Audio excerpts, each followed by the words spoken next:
ہمارے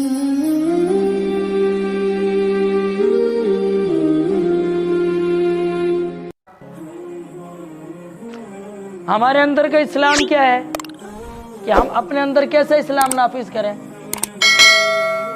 کیسے اسلام نافذ کریں؟ 5 وقت کی نماز کی پابندی کریں، ہمارے اخلاق اچھے ہوں، رمضان المبارک آ جائے تو ہم پورے روزے رکھ لیں، عام دنوں میں صدقہ خیرات کا اہتمام کریں، لڑائی جھگڑے سے بچیں، گالی گلوچ سے بچیں۔ اتنا تو ہم اپنے اندر کر سکتے ہیں نا بھائی، یا یہ بھی نہیں ہوتا ہم سے؟ عبدالعظیم گردن ہلا رہا ہے، ہاں یہ بیٹھا سست ہے، کیا کیا کرنا ہے؟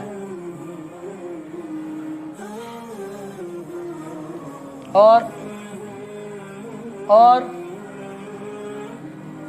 جی حد الامکان کوشش کریں، 100% کوشش کریں کہ ہم گناہوں سے بچیں۔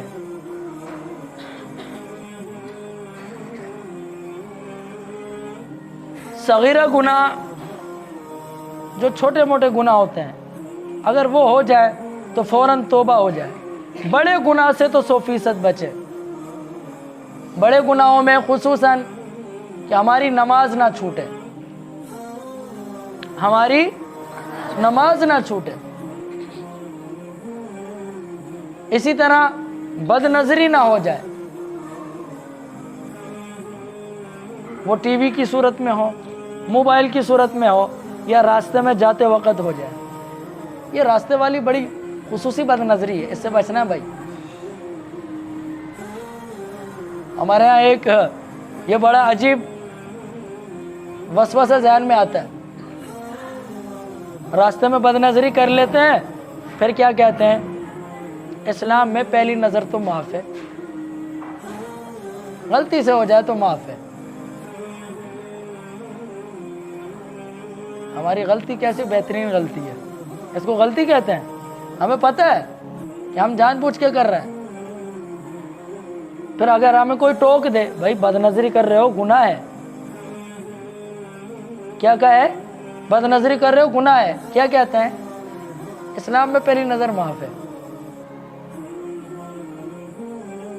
اگر آپ رشتہ دیکھنے جاتے ہیں تو وہاں پر پہلی نظر آپ اپنی ہونے والی کو دیکھ سکتے ہیں، وہ خوبصورت ہے یا نہیں، ہمارے معیار کی ہے یا نہیں۔ لیکن اس میں بھی اسلام نے یہ بات کہی ہے، اگر آپ کی نظر ہی صرف، آپ کی نیت ہی صرف دیکھنے کی ہے اور شادی کرنے کی نہیں ہے، تو بس مزے کر رہے ہیں، دیکھ رہے ہیں، تو آپ کی پکڑ ہوگی، آپ کی پکڑ ہے، آپ کبیرہ گناہ کر رہے ہیں، وہاں پر بھی اجازت نہیں ہے۔ لیکن روڈ پر تو ہم ٹکا کے دیکھ رہے ہیں، تو اپنی نظروں کی حفاظت فرمائیں۔ یہ بڑا گناہ ہے۔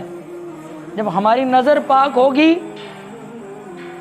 تو ہمارے اندر ایمان کی شمع روشن ہوگی۔ نظر پاک تو ہمارے خیالات پاک، ہمارے خیالات پاک ہوں گے تو ہمارے دل میں ایمان کی شمع روشن ہوگی۔ ہماری نظر خراب تو خیالات خراب، خیالات خراب تو دل گندا، پھر برے وسوسے آتے ہیں، پڑھائی کا دل نہیں کرتا۔ تو اپنی نظروں کو بھی پاک صاف رکھیں، ٹھیک ہے؟ اپنی زبان کو محفوظ رکھیں، اپنے کان کو گانے سے محفوظ رکھیں، اپنے ہاتھ کو ظلم سے بچائیں، یہ بھی بہت ضروری ہے۔ ہمارے ہاتھ بھی محفوظ نہیں ہوتے، چلتے پھرتے کسی کو ہی ایسی جھپڑ لگا دیتے ہیں۔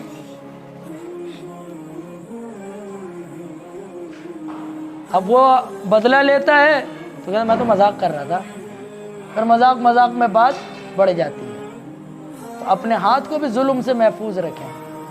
مذاق ایسی نہیں ہوتی کہ اگلے کو بری لگ جائے، مذاق ایسی ہوتی ہے کہ اگلے کو محسوس نہ ہو، وہ اس کو مذاق ہی لے۔ کسی کو ہم تھپڑ ماریں تو اس کو مذاق میں لیتا ہے، یہ سیریس لے جاتا ہے۔ ابو بکر بڑا ہنس رہا ہے، ابو بکر گڑبڑ ہے، تو مذاق میں لیتا ہے، سیریس نہیں لیتا ہے، تو اس لیے ایسی مذاق منع ہے۔ تو جو کہا جو سنا اللہ عمل کی توفیق دے۔ سبحانک اللہم و بحمدک لا الہ الا انت استغفرک و اتوب الیک۔ اللہ تعالی ہمیں بھی ان خواتین جیسے جذبات عطا فرمائے۔ آگے ان کی، آج ہم نے ان کی غربت کا تذکرہ کیا ہے، آگے ہم ان کی سخاوت کا بھی تذکرہ کریں گے کہ اتنی غربت ہونے کے باوجود یہ سخی بھی پھر کیسی تھیں۔ چلیں